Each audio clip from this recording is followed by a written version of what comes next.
it has to go to R. Yeah. Now that becomes a problem. So if it has to go to R, no, it need not. Yeah. So if it has to define a norm, when you take the bilinear product of, so this should be to see, when you take the bilinear product of a vector with itself, you should go to real numbers. That's when you can use that to define a norm. Right? If I take a dot product of a vector with itself, it should go to real numbers. That's when you can use that to define a norm, because then you can take square root of that, and then that kind of becomes like your 2 norm.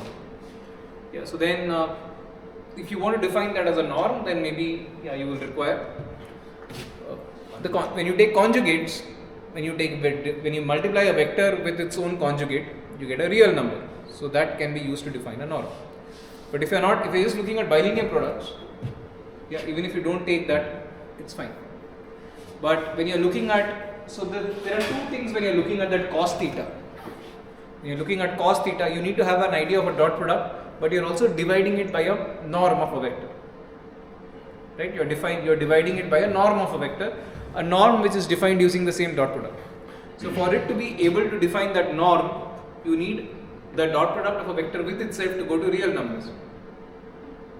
Right? You need the dot product of a vector with itself to go to real numbers, which only happens when you take conjugates. So V star is a real number. Is VV a real number? Until V is a real number, it will not be a real number. So if I take A plus IB into A plus IB, what will you get? You will get A squared minus B squared plus IAB plus 2IAB maybe. Right? You will get, that's what you will get, right? You will get, so you will get another complex number if you define dot product that way. But if you want that to be a real number, you will need to take A plus IB into A minus IB. Right? So this dot product is nothing but a bilinear product.